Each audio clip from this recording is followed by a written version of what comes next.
ನಮಸ್ಕಾರ, ನೀವು ನೋಡ್ತಾ ಇದ್ದೀರಾ ನ್ಯೂಸ್ ಫಸ್ಟ್. ನಾನು ಉಷಾ. ಸರ್ಕಾರಿ ಹುದ್ದೆ ಅಂದರೆ ಯಾರಿಗೆ ತಾನೇ ಇಷ್ಟ ಇಲ್ಲ ಹೇಳಿ? ಪ್ರತಿಯೊಬ್ಬರಿಗೂ ಸರ್ಕಾರಿ ಕೆಲಸ ಪಡೆಯೋ ಆಸೆ ಇದ್ದೇ ಇರುತ್ತೆ.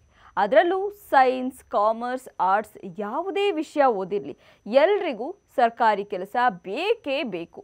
ಅಷ್ಟರ ಮಟ್ಟಿಗೆ ಜನ ಸರ್ಕಾರಿ ಕೆಲಸದ ಹಿಂದೆ ಬಿದ್ದಿದ್ದಾರೆ. ಹಗಲು ರಾತ್ರಿ ನಿದ್ದೆಗೆಟ್ಟು ಓದ್ತಾ ಇದ್ದಾರೆ.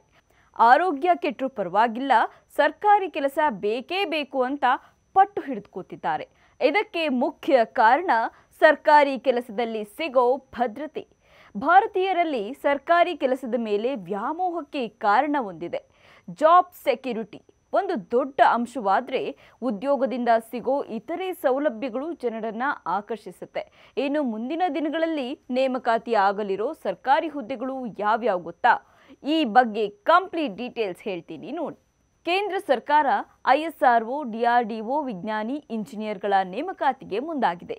ಸಂಶೋಧನೆಯಲ್ಲಿ ಆಸಕ್ತಿ ಹೊಂದಿರುವ ಇಂಜಿನಿಯರ್ಸ್ ISRO ಮತ್ತು DRDOಗಳಲ್ಲಿ ವಿಜ್ಞಾನಿ ಮತ್ತು ಇಂಜಿನಿಯರ್ ಹುದ್ದೆಗಳಿಗೆ ಅರ್ಜಿ ಸಲ್ಲಿಸಬಹುದು. ಈ ಸಂಸ್ಥೆಗಳಲ್ಲಿ ಕೆಲಸ ಮಾಡುವವರಿಗೆ ಉತ್ತಮ ವಸತಿ ಜೊತೆಗೆ ಮಾಸಿಕ 60,000 ಸಂಬಳ ನೀಡಲಾಗುತ್ತೆ. RBI ಗ್ರೇಡ್ B ಬ್ಯಾಂಕಿಂಗ್ ಅತಿ ಹೆಚ್ಚು ಸಂಬಳ ಪಡೆಯುವ ಕೆಲಸವಾಗಿದೆ. ಈ ಹುದ್ದೆಯಲ್ಲಿರುವ ವ್ಯಕ್ತಿಯೊಬ್ಬರು ಮಾಸಿಕ 67,000 ರೂಪಾಯಿ ವೇತನ ಪಡಿತಾರೆ. ಸರ್ಕಾರ ಖಾಲಿ ಇರೋ ಈ ಹುದ್ದೆಗಳ ನೇಮಕಾತಿ ಮಾಡಲಿದೆ ಅಂತ ತಿಳಿದು ಬಂದಿದೆ. ಹಾಗೆಯೇ ಭಾರತೀಯ ಅರಣ್ಯ ಅಧಿಕಾರಿಗಳ ನೇಮಕಾತಿ ಕೂಡ ಆಗಲಿದೆ.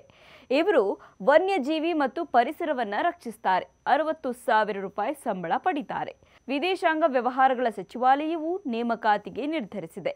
ವಿದೇಶಾಂಗ ವ್ಯವಹಾರಗಳ ಸಚಿವಾಲಯದಲ್ಲಿ ಸಹಾಯಕ ವಿಭಾಗ ಅಧಿಕಾರಿಯಾಗಿ ಕೆಲಸ ಪಡೆಯುವ ಅಭ್ಯರ್ಥಿ SSC CGL ಪರೀಕ್ಷೆ ಬರೆದಿರಬೇಕು. ಇವರು 40,000 ರೂಪಾಯಿ ಸಂಬಳ ಪಡಿತಾರೆ.